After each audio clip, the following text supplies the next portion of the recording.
cara mengaplikasikan aplikasi Exam, pastikan kalian sudah mendownload aplikasinya di website. Lalu setelah itu kalian akan diarahkan dengan fitur basis data. Fitur basis data ini kalian boleh buat namanya sesuai dengan keinginan kalian. Contohnya saya buat nama saya sendiri karena ini adalah basis data untuk tugas saya. Lalu untuk bagian nama tabel, di sini saya membuat nama saya sendiri. Lalu untuk jumlah kolom ini fungsinya untuk kolom data pribadi mahasiswa. Contohnya seperti nama, NIM, fakultas, prodi, dan lain sebagainya. Di sini saya butuhkan 7 kolom. Oke, jadi setelah kita membuat 7 kolom tadi, di sini pada bagian struktur kita akan diarahkan dengan kolom nama, jenis, panjang nilai, bawaan, penyortiran, atribut, dan lain sebagainya. Di sini saya akan membuat terlebih dahulu yaitu ID mahasiswa, lalu namanya di sini saya menggunakan jenis varchar, sedangkan ID tadi saya menggunakan jenis integer, dan jenis kelamin di sini saya menggunakan enum, dan tanggal lahir juga sama. Di sini saya akan memilih jenis date. Lalu untuk pada bagian fakultas di sini saya akan membuat jenisnya menjadi enum. Dan untuk prodi juga di sini saya akan menggunakan jenis enum. Dan untuk tabel yang terakhir saya menambahkan pada kolom hobi ya teman-teman untuk mahasiswa. Di sini saya memilih jenisnya yaitu enum juga. Kenapa saya memilih enum? Karena enum bisa memasukkan data lebih dari satu ya teman-teman. Contohnya seperti di video ini. Oke teman-teman, jadi di sini kita bisa klik saja pada bagian jenis kelamin. Menggunakan fitur enum, kita bisa memasukkan data lebih dari satu. Contohnya seperti pada bagian jenis kelamin ini ada pilihan laki-laki dan perempuan. Dan untuk langkah selanjutnya yaitu saya akan menyiapkan lebih dari satu fakultas dengan menggunakan fitur enum juga. Jadi di sini kita bisa masukkan fakultas lebih dari satu ya teman-teman, sebagai bentuk data pribadi mahasiswa. Lalu untuk yang tabel yang selanjutnya, di sini kita akan isi bagian prodi. Di bagian prodi ini kita bisa tambahkan juga beberapa macam prodi ya teman-teman, untuk lebih dari satu prodi, karena kita sudah memakai fitur enum. Lalu kalian klik kirim. Dan untuk selanjutnya juga sama seperti bagian hobi, karena hobi itu banyak ya teman-teman datanya. Jadi di sini kita menggunakan enum. Dan untuk bagian hobi, di sini saya akan masukkan beberapa hobi agar mahasiswa bisa memilih data pribadi mereka dengan menggunakan fitur enum. Baik teman-teman, untuk langkah selanjutnya di bagian kolom panjang nilai, di sini kalian bisa membuat berapa angka dan alfabet atau abjad yang bisa kalian masukkan ke dalam kolom tersebut.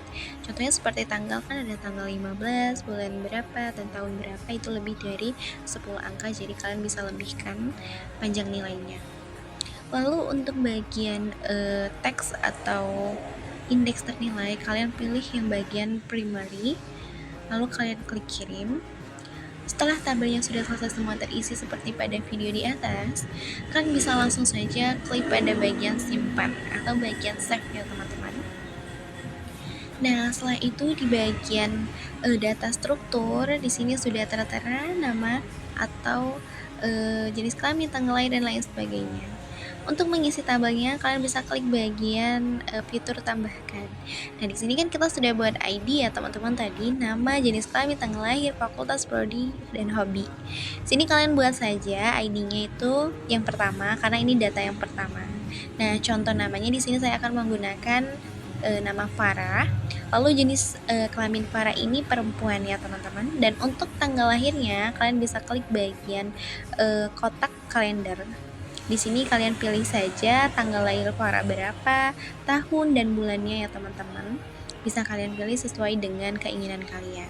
Di sana sudah ada fitur yang dibuat untuk membuat tanggal, tahun, dan bulan. Oke, jadi setelah itu fakultasnya bisa kalian pilih, yaitu fakultas kesehatan dan prodinya keperawatan. Lalu pada bagian hobinya di sini, hobi Farah ini adalah membaca ya teman-teman. Nah, setelah selesai data yang pertama, kalau kalian ingin membuat data yang kedua, di bagian ID-nya kalian buat data kedua. Sama seperti halnya seperti tadi, kalian isi sesuai dengan keinginan kalian. Caranya juga masih tetap sama ya teman-teman. Masukkan nama, jenis kelamin, tanggal lahir, fakultas, prodi, hobi, dan lain sebagainya. Baik, setelah data pertama dan kedua selesai, sudah valid dan benar, kalian bisa cross check kembali. Lalu kalian klik bagian kirim ya teman-teman. Nanti datanya akan keluar pada bagian jelajahi. Lalu setelah itu, kalian bisa cek kalau dia sudah muncul codingan seperti ini, itu tandanya sudah benar ya teman-teman. Lalu klik bagian jelajahi. Nah, di sini data-data yang kalian buat tadi sudah muncul ya teman-teman. Seperti ID, nama, jenis kelamin, tanggal lahir, fakultas, prodi, dan hobinya sudah tersedia. Nah, teman-teman, kalau kalian ingin membuat datanya lebih dari 1, 2, dan 3, kalian bisa lakukan langkah yang sama seperti kita membuat basis data yang pertama dan yang kedua tadi. Yang pertama, kalian masuk bagian fitur tambahkan, lalu kalian masukkan saja ID-nya seperti nomor yang terakhir kalian buat basis data. Lalu kalian masukkan nama, jenis kelamin, tanggal lahir, fakultas, prodi, dan hobi. Sama langkahnya dan caranya seperti kalian membuat basis data yang pertama dan yang kedua.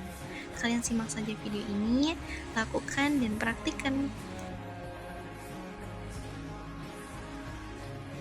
Oke teman-teman, di sini aku udah buat 10 data mahasiswa yang telah aku buat menggunakan aplikasi Excel. Dan selanjutnya aku akan memberitahukan kalian bagaimana cara mengubah atau mengedit kolom atau data mahasiswa yang salah. Contohnya, kalian klik saja bagian kolom mana yang akan kalian ubah. Contohnya saya akan pilih bagian Sanum ini ya teman-teman. Lalu kalian cek please. Setelah itu kalian klik bagian icon panah, itu ubah. Lalu di sini kalian bisa sesuaikan dengan apa yang kalian butuhkan. Contohnya di bagian Sanum ini saya akan mengganti fakultas dan prodinya. Fakultasnya kesehatan dan prodinya keperawatan. Lalu setelah selesai kalian bisa langsung klik kirim kembali. Setelah itu data Sanum telah terubah. Kalian boleh cek di sini fakultas prodinya sudah berubah ya teman-teman. Jadi begitu untuk cara mengupdate kolom atau data mahasiswa yang salah. Bagaimana untuk cara menghapus satu baris kolom tersebut jika ada yang salah? Kalian checklist saja, lalu kalian klik bagian hapus teman-teman ya. Nah, di sini kalian klik bagian hapus, lalu kalian klik OK, dan datanya sudah hilang. Datanya sudah tidak ada lagi di sini ya teman-teman. Dia akan terganti. Baik, untuk langkah selanjutnya, bagaimana cara menghapus keseluruhan data? Di sini kalian bisa langsung checklist saja seluruh data mana yang akan kalian hapus. Lalu setelah itu, kalian bisa langsung klik saja bagian fitur hapus. Kalian tunggu, dan ketika sudah masuk ke bagian seperti ini, kalian klik saja langsung ya. Dan ya, data kalian sudah selesai dihapus semua teman-teman. Sudah tidak ada lagi data yang tersedia di Excel.